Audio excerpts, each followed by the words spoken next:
Assalamualaikum warahmatullahi wabarakatuh. Selamat jumpa kembali dengan pembelajar Ibu, pelajaran biologi. Nah, sebelum Ibu mengajar materi hari ini, Ibu bertanya dulu sama kalian, apakah kamu pernah makan nata de coco? Kemudian makan yogurt? Dan apakah kamu pernah menderita penyakit tipus? Atau mungkin melihat orang penyakit batuk atau disebabkan TBC. Nah, itu penyebabnya adalah bakteri.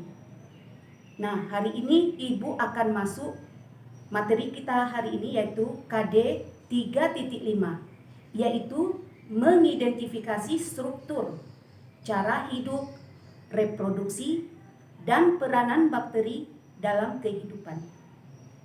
Nah, untuk hari ini indikator yang akan Ibu sampaikan yaitu menjelaskan ciri-ciri bakteri, struktur tubuh bakteri, bentuk-bentuk tubuh bakteri, bentuk bakteri berdasarkan alat gerak, membedakan bakteri berdasarkan lapisan peptidoglikan, menjelaskan bakteri berdasarkan kebutuhan nutrisi, menjelaskan bakteri berdasar kebutuhan oksigen. Kemudian menjelaskan reproduksi bakteri serta peranan bakteri yang menguntungkan dan yang merugikan bagi manusia. Nah, di kelas 1 Ibu sudah menjelaskan itu ada sistem 5 kingdom. Yang pertama itu adalah Monera, Protozoa, Animalia, Mycota, Plantae. Nah, mungkin kamu masih ingat bakteri termasuk kingdom mana?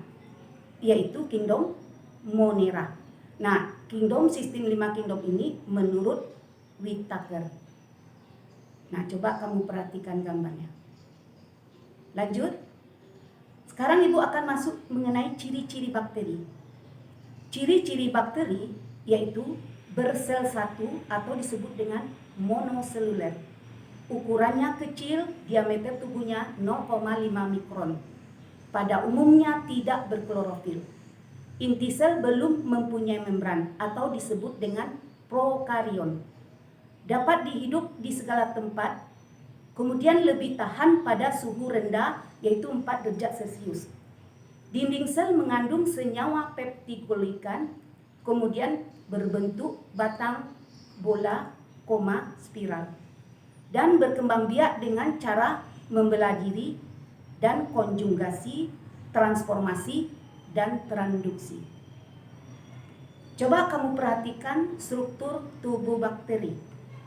Struktur tubuh bakteri itu ada kapsul, dinding sel, membran sel, sitoplasma, ribosom, plasmid, pili, kemudian flagel, dan nukleus. Lanjut. Nah, struktur bakteri tadi itu tubuhnya terdiri dari dua bagian, yaitu bagian luar. Nah, bagian luar atau disebut juga dengan dinding luar sel itu terdiri dari kapsul. Kapsul merupakan lapisan luar yang berupa bahan kental yang mengelilingi dinding sel bakteri dan berupa lapisan lendir. Berfungsi sebagai pelindung, kemudian penyimpan cadangan makanan, menyatukan bakteri ke dalam bentuk koloni, kemudian menambah kemampuan bakteri untuk menginfeksi. Kemudian yang kedua, flagel, merupakan rambut yang teramat tipis dan mencuat, menembus dinding sel, berfungsi sebagai alat pergerakan bakteri dan untuk merespon rangsang. Kemudian yang ketiga, pili, berupa filamen atau benang, lebih kuat, lebih banyak, dan lebih pendek daripada flagel. Berfungsi sebagai pintu gerbang masuknya bahan genetik selama perkawinan antar bakteri. Kemudian untuk meletakkan diri pada jaringan yang merupakan sumber nutriennya. Kemudian struktur bagian dalam tubuh bakteri itu ada dinding sel. Nah, dinding sel terletak antara kapsul dan membran sel. berfungsi sebagai memberi kekuatan dan bentuk pada bakteri, kemudian mencegah sel agar tidak pecah, dan mengatur pertukaran zat dari dan keluar sel. Kemudian membran sel. Membran sel merupakan selaput pembungkus sitoplasma terletak di sebelah dalam dinding sel. Berfungsi sebagai mengatur selektivitas gradien osmosis dengan transfer makanan, mengkoordinir pembentukan dinding sel, tempat pangkal atau perlekatan flagel. Kemudian 3, materi genetik. Terdiri dari DNA yang terdapat di dalam nukleus. 4, ribosom. Merupakan organel sel yang berfungsi sebagai tempat sintesis protein. 5, mesosom. Selalu bersambungan dengan membran sel, berfungsi sebagai sintesis dinding sel, pembelahan nukleus, pembentukan energi. 6, sitoplasma. Merupakan cairan yang bersifat koloid dan berisi semua zat yang diperlukan untuk kehidupan sel.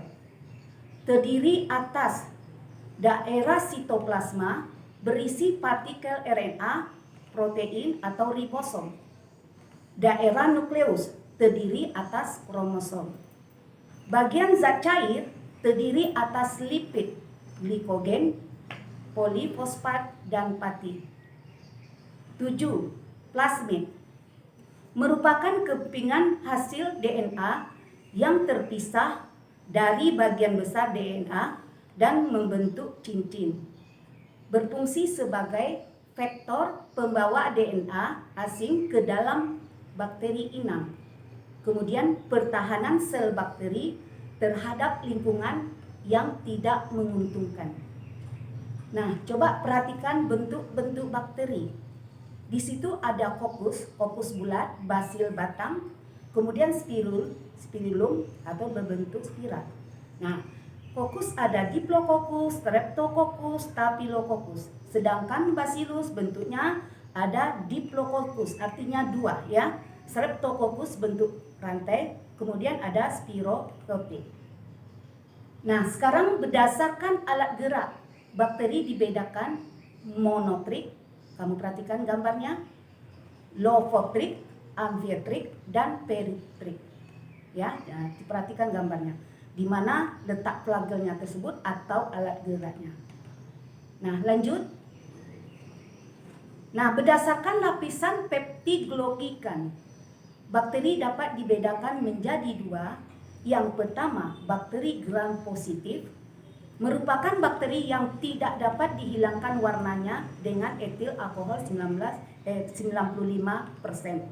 setelah pengecatan dengan violet dan iodin. Menghasilkan warna ungu, lapisan peptidoglycan dinding sel tebal. Bakteri gram positif dinding sel lebih sederhana, banyak mengandung peptidoglycan. Contohnya Micrococcus, Staphylococcus. Kemudian bakteri gram negatif merupakan bakteri yang warnanya mudah dihilangkan dengan etil alkohol 95% sehingga sulit dilihat oleh mikroskop. Menghasilkan warna merah muda, lapisan peptidoglycannya dindingnya sangat tipis.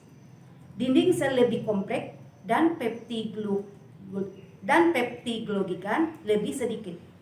Sebagai contoh yaitu Escherichia coli, Syrobacter, Enterobacter. Lanjut.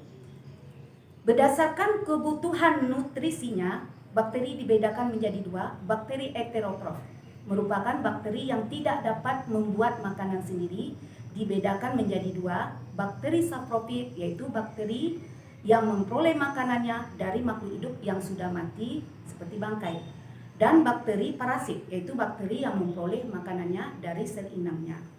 Kemudian bakteri autotrof merupakan bakteri yang dapat membuat makanannya sendiri dengan sumber karbon. Dibedakan menjadi 2, bakteri fotosintetik dan bakteri kemosintetik.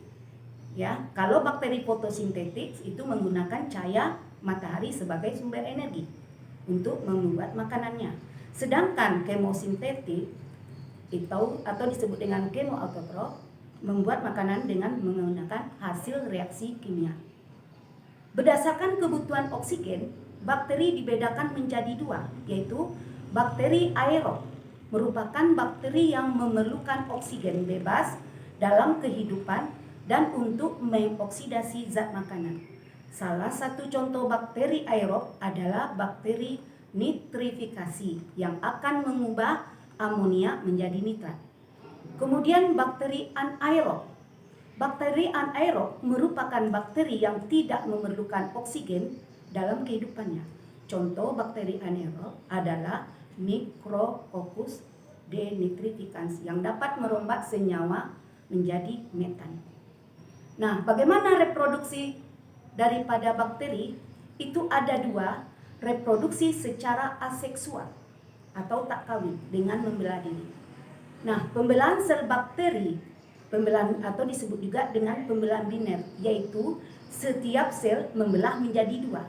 Selama proses pembelahan, material genetik juga menduplikasi diri dan membelah menjadi dua dan mendistribusikan dirinya sendiri pada dua sel baru. Nah, bakteri membelah diri dalam waktu yang sangat singkat. Pada kondisi yang menguntungkan, menduplikasinya setiap 20 menit. Nah, yang kedua, reproduksi secara aseksual. Reproduksi secara aseksual ada 3 konjugasi, yaitu reproduksi seksual di mana bakteri bertukar bahan genetik sebelum membelah diri sehingga turunannya memiliki gen baru. Material genetik ditransfer melalui pilisek. Kemudian transformasi. Bakteri mengambil gen dari bakteri lain yang telah mati dari lingkungannya. Transduksi, virus menyisipkan gen baru ke dalam sel bakteri. Nah, sekarang kita masuk bakteri yang menguntungkan. Apa-apa saja yang bakteri yang menguntungkan? Yaitu Escherichia coli membantu dalam pembusukan makanan di dalam usus besar kita dan menghasilkan vitamin K. Rhizobium mengikat nitrogen bebas di udara menyuburkan tanah. Azotobacter mengikat nitrogen bebas juga di udara dan menyuburkan tanah.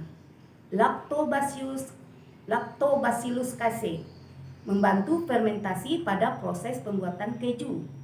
Kemudian Acetobacter psillinum membantu dalam pembuatan nata de coco yang seperti Ibu sebutkan pertama kali masuk ya dengan pelajaran kita. Nah, di mana nata de coco ini berasal dari air kelapa yang difermentasi. Kemudian Acetobacter membantu dalam proses fermentasi alkohol menjadi asam cuka. Streptococcus griseus, nah, penghasil antibiotik yaitu disebut dengan streptomycin. Lactobacillus bulgaricus membantu proses fermentasi pembuatan susu asam atau disebut dengan yogurt. Pseudomonas denitrificans menghasilkan vitamin B12. Nitrosomonas mengoksidasi amonia menjadi nitrat. Nitrobacter mengoksidasi nitrit menjadi nitrat. Clostridium butyricum mengolah limbah organik. Dan Bacillus thuringiensis pembasmi hama tanaman. Nah, sekarang kita masuk bakteri yang merugikan. Contohnya Treponema pallidum, penyebab penyakit sifilis. Vibrio cholera, penyebab penyakit muntaber. Clostridium tetani, menyebabkan penyakit tetanus. Treponema pallidum menyebabkan penyakit sifilis. Mycobacterium tuberculosis menyebabkan penyakit TBC. Mycobacterium leprae menyebabkan penyakit lepra. Bacillus anthracis menyebabkan penyakit antraks pada sapi dan manusia. Kemudian Salmonella typhi menyebabkan penyakit demam tipoid atau pendarahan khusus. Nah, demikianlah pembelajaran Ibu hari ini. Mudah-mudahan apa yang kamu peroleh hari ini akan kamu ingat selalu. Dan Ibu sudahi. Wabillahi taufik wal hidayah. Assalamualaikum warahmatullahi wabarakatuh.